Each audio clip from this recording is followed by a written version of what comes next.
皆様こんにちは。桜井節子です。2021年、皆様のご家庭に神様の豊かな祝福が共にあることをお祈りいたします。また今年こそ私たちの運動を覆ってきた霧が晴れ、暖かい節理の光が差し込む年となることを心から念願してやみません。さて、前回私は過去のお母様の美しく懐かしい姿に触れながら、なぜお母様がこんなにも変わってしまわれたのかという心痛い現状についてお伝えしました。実際になぜお母様は変わってしまわれたのでしょうか。答えがあるとしたら、それはおそらく独聖女信仰というお父様の教えとは異なる特殊な信仰ゆえでしょう。ここ数年間、世界各地で主にを迎えての集会が大々的に行われてきました。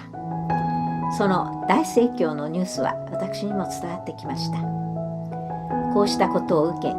やっぱりお母様には何の問題もないじゃないかと言われる人もいるでしょう。中には、今お母様はお父様も果たせなかったことを果たしておられるのだと称賛する人々もいます。正直それは何よりもお父様が築かれた基盤の上でなされたことではなかったか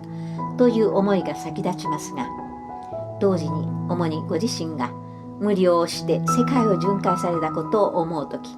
そのご苦労を否定する気にはなれません。ただそれでも私が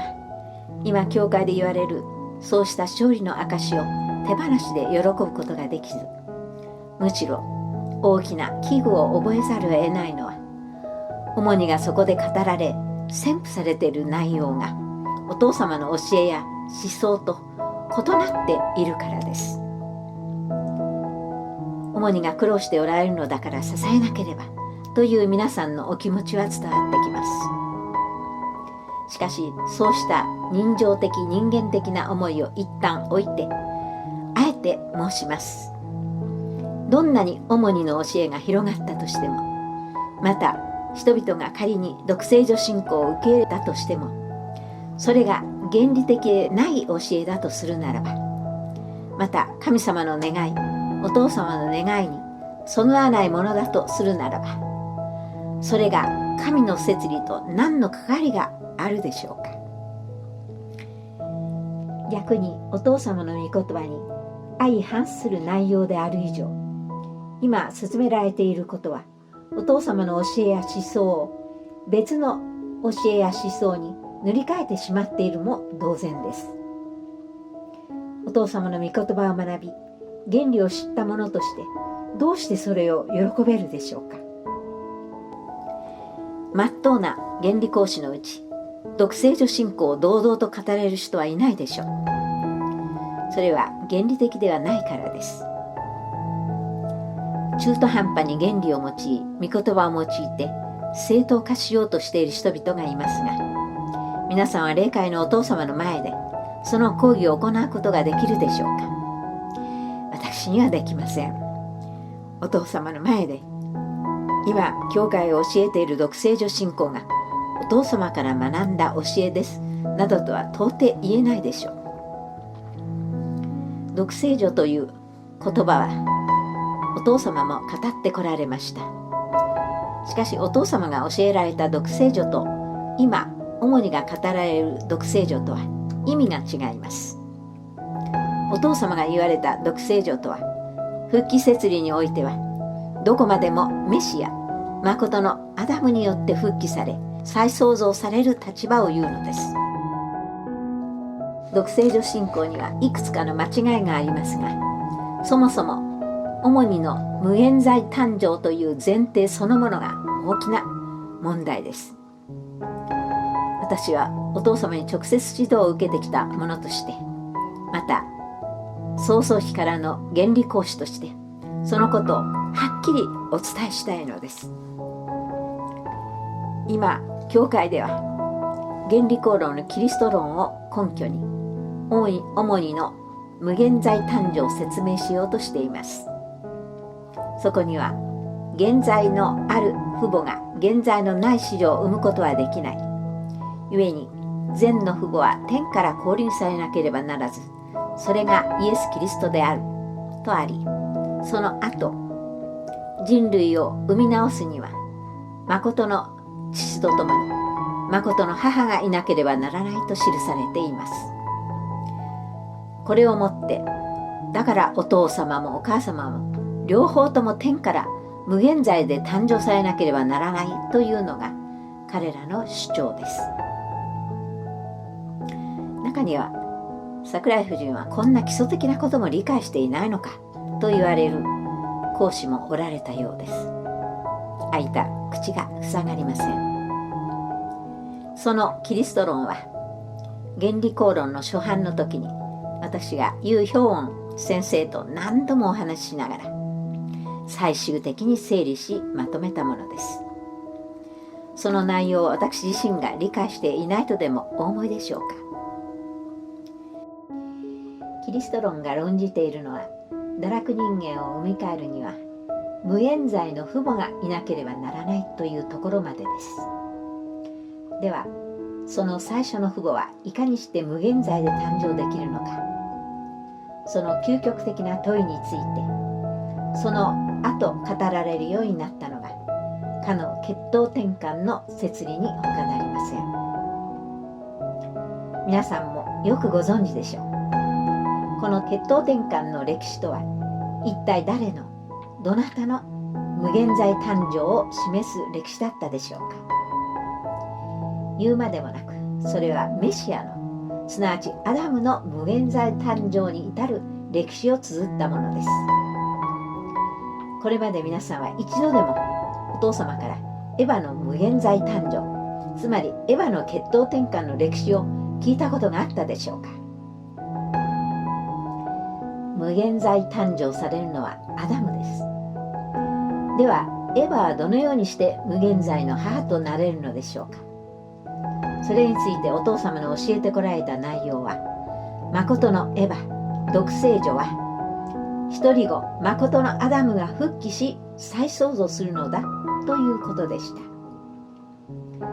このことは血統転換の説理の核心であって、それこそ原理講師の中でこの基礎を知らない人はいないでしょう。だからお父様は神の説理が創造も復帰もアダム一人から始まると言われたのです。アダムは種、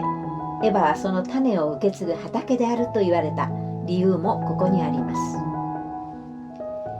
もちろんいずれ誠の母になるべきお母様の家系を天が特別に性別し備えてこられたことは事実でしょう。神の誠の愛の種を受ける受け皿として性別された大地が極めて尊いものであることは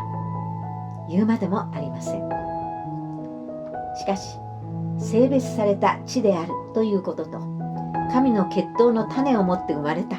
ということは全く別の話です。皆さん、どうして聖書ではエヴァを善悪を知るの木と記したのでしょうか。お父様の説明によれば、それは命の木であるアダムから誠の愛の種を受け継ぐか、それとも天使長の偽りの愛の種を受け継ぐかによって善の実を実らせることもできれば悪の実を実らせることもできるということを象徴していたからです。すなわちエヴァは愛と生命と血統を受け継ぐ畑の立場であって、誠の愛の種、血統の出発点はどこまでもアダムなのです。お母様はなぜ誠の母として独生女として立つことができたのでしょうか。それは誠のアダム、お父様の総体として立ち、お父様の持つ誠の愛の種、誠の愛と生命と血統の種を受け継いで、これを結実させる立場に立たれたからです。お母様の出発点は神様でありお父様であって、これを否定しご自分がもう一つの起源であり出発点であるとしてしまった時点で原理の根幹が覆されてしまうのです。仮にお母様が最初から無限罪で誕生されたというのであれば、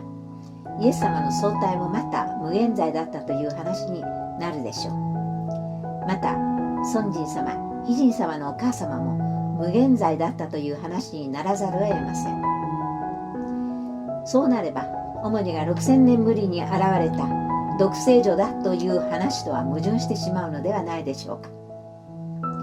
もはや理論そのものが破綻してしまっていることに気づいていただきたいのです。お母様はお父様の相対として初めて勝利的に立たれた女性だったからこそ、6000年ぶりの独生女になられたのではなかったでしょうか。お母様の出発点がお父様であることを否定してしまっては、原理はその根幹から覆されてしまうのです。誠の父母という言葉も、誠の家庭という言葉も、神様から、そしてお父様から始まるのです。古い原理講師の方々は皆韓国の教理担当者から、お母様は無限罪で誕生したと最初に聞いたとき、それはおかしいと口々に言っておられたではありませんか。組織がそう言うからといって皆さんは原理をねじ曲げてしまうのでしょうか。主にがそう言われるからといって皆さんはお父様が血を吐く思いで探し立て、生涯をかけて守り抜いてこられた原理の御言葉を簡単に覆してしまっていいのでしょうか。皆さんは本当にこの独生女信仰が広がることがお父様の願いであり、神様の摂理だと本気でお思いなのでしょうか。霊界のお父様の前に顔を上げ、同じことを言えるのでしょうか。ヒョンジ様は言われます。誠という言葉は神様から来ると。この混乱の時代、私たちはもう一度神様に立ち返り、原理に立ち返らなければなりません。組織が言っているから、教会が言っているからではなく、今一度御言葉に立ち返り、原理に立ち返り、自らが進むべき方向性について真剣に、また真摯に祈ってみていただきたいのです。皆さんがさまざまな障害を超え、しがらみを超えて原理に立ち返り、真実に立ってくださることを強く願いながら、今日はこの辺で終わろうと思います。ありがとうございました。